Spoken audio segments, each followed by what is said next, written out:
Welcome to Lawyer Like an Athlete podcast.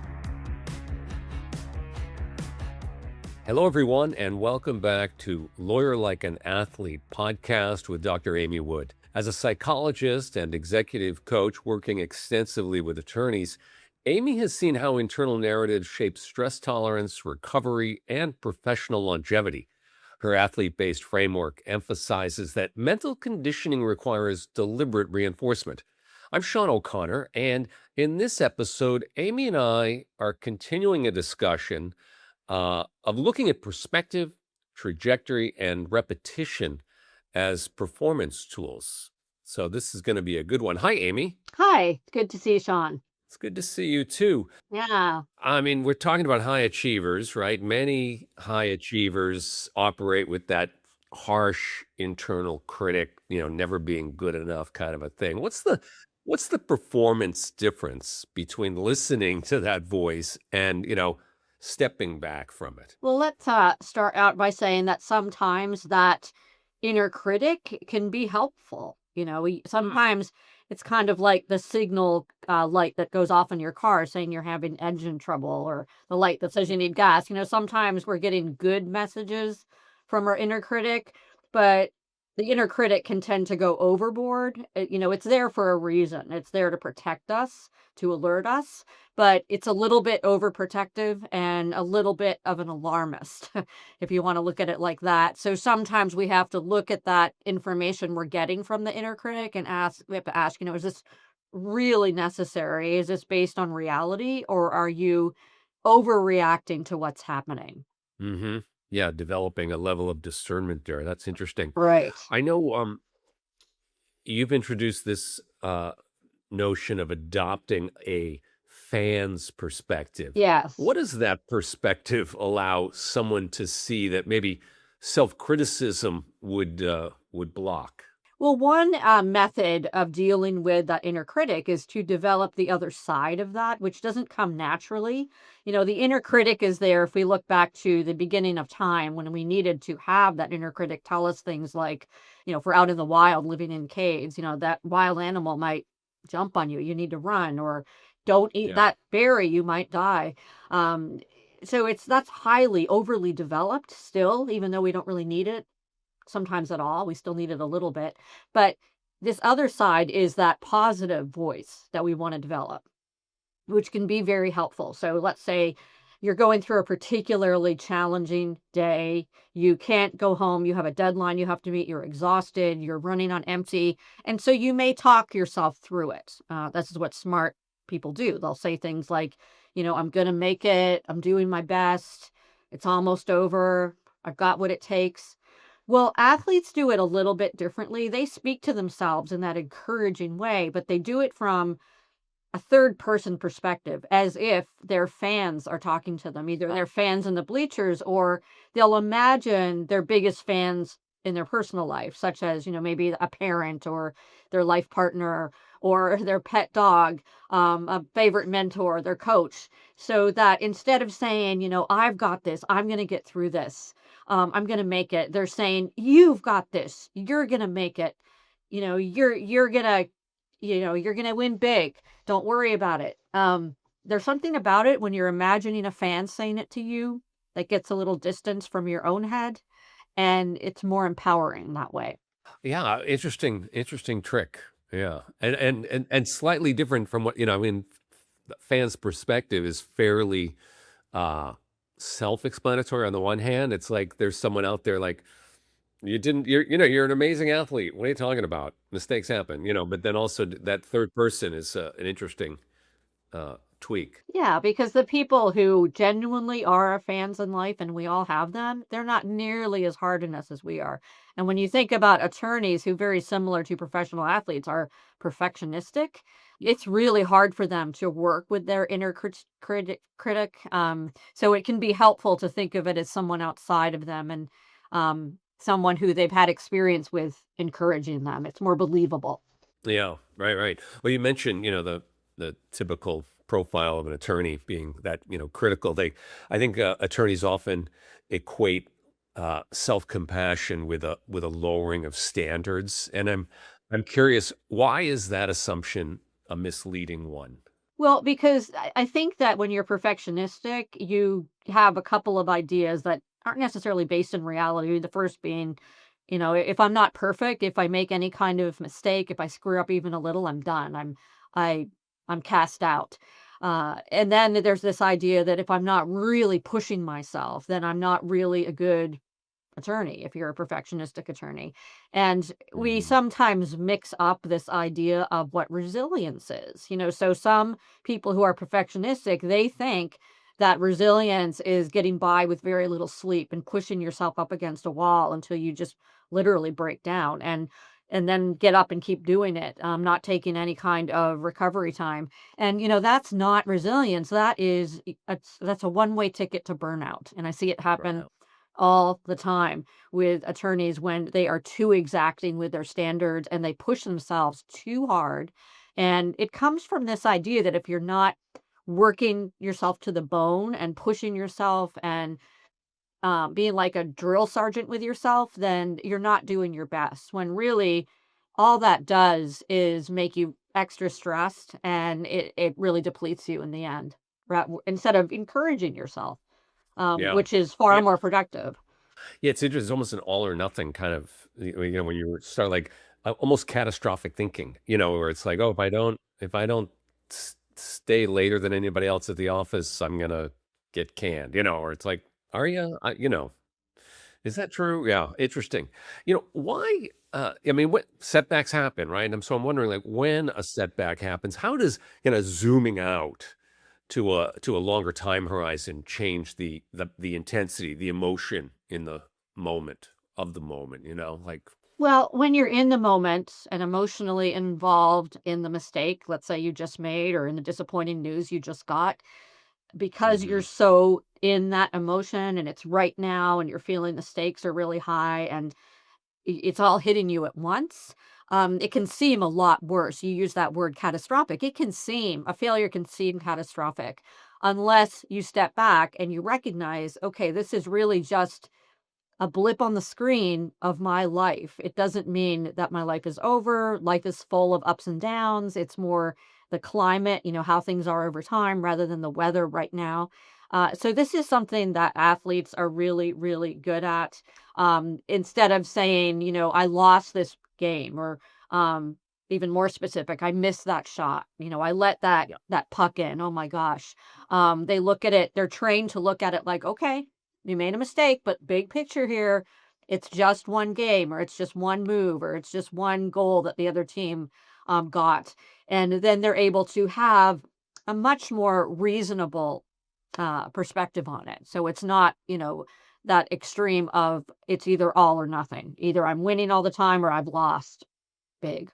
Yeah, it's so, I mean, you can see it. I mean, just, if you watch any sport, professional sports, right? I mean, it is, you mentioned, it's like, oh, they just scored a goal and, hey, you got two more periods left, like they talk about the team staying in, not letting that ruin the game, so to speak, or it's so applicable.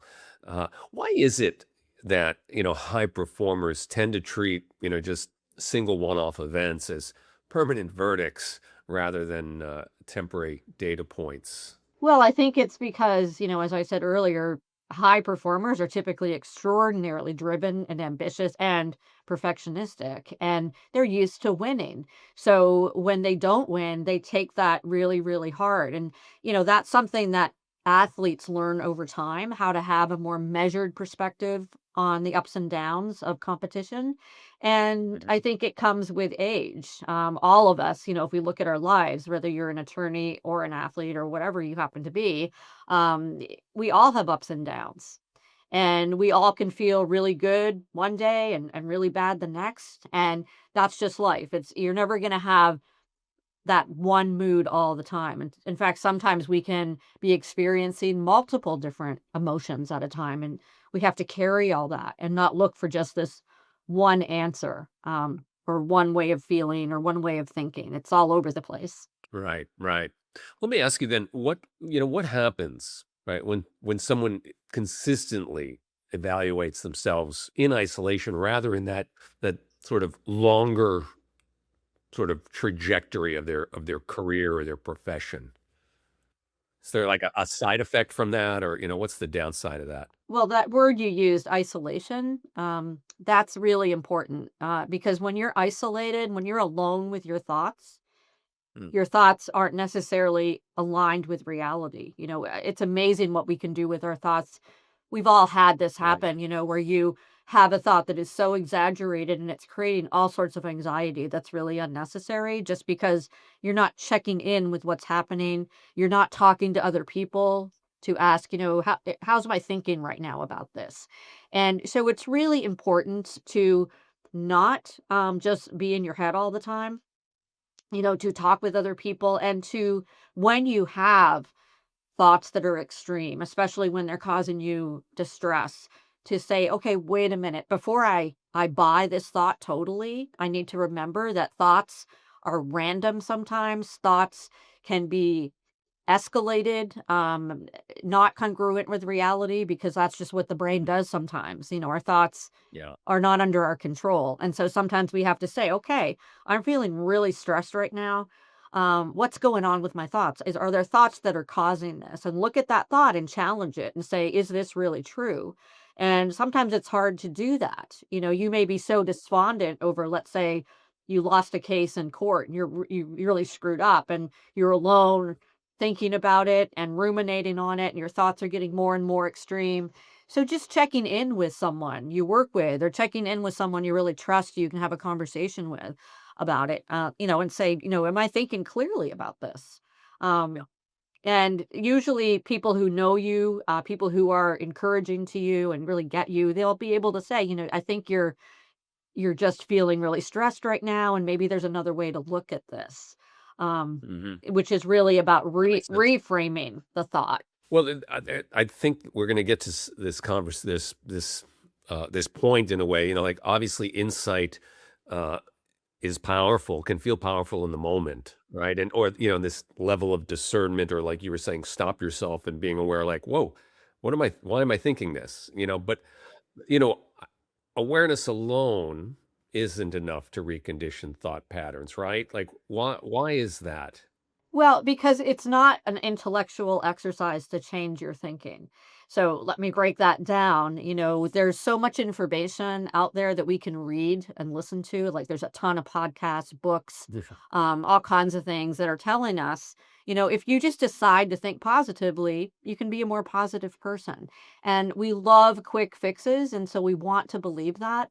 But as I said earlier, we can't control our thoughts. Our thoughts just randomly flow through us all day long. What we can do is influencing them by slowing down, looking at our thoughts, questioning them.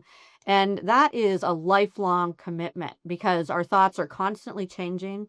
Our thoughts are random, but they're also caused by outside circumstances. So a curveball hits us that we didn't see coming. That's going to influence our thoughts. Or we're not feeling well. That's going to influence our thoughts.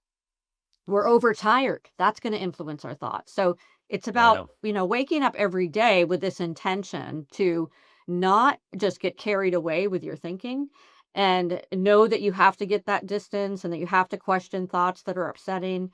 And over time, you'll find, just like with any practice, like if you're a regular meditator, or let's use a sports example, if you Yeah. train for years, you're going to get better and better at something. And it's little tweaks along the way. And it's the same with our thinking. This mental conditioning is a lifelong thing.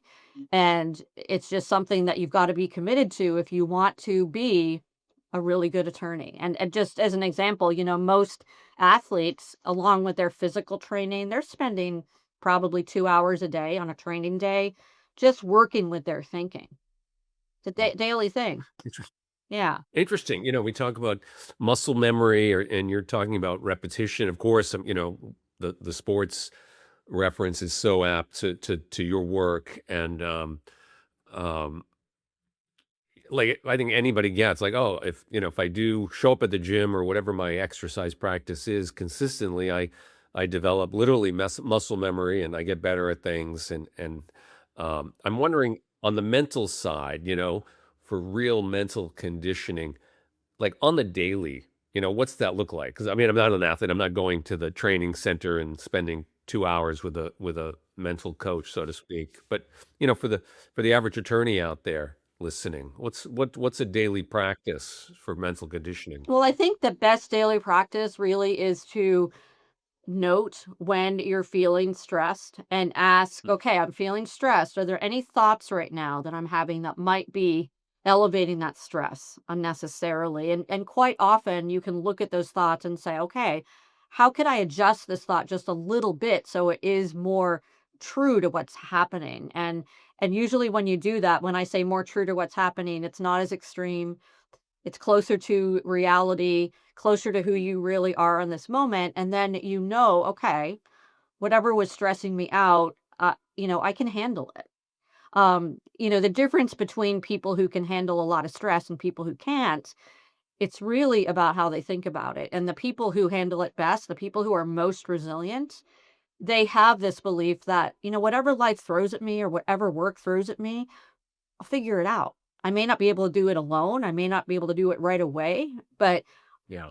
as an adult, I've been through a lot. I've been through all kinds of disappointments and frustrations and failures. And look where I am. For an attorney can say, I'm an attorney. It's not easy to become an attorney. So I know that I'm going to be able to handle the stress of life. So there's no need to be this upset about whatever just happened. That's great. That is great, Amy. And I know, I'm thinking, of course, that a lot of these concepts are in the book. Let's tell people, how do they find your book? Sure. So easiest way, and I will say that my book is like a training manual for how to lawyer like an athlete, and there's a whole chapter on this mental conditioning. So lots of great tips in there. And you Hmm. can get my book just by going to the ABA website and going to their library or their bookstore.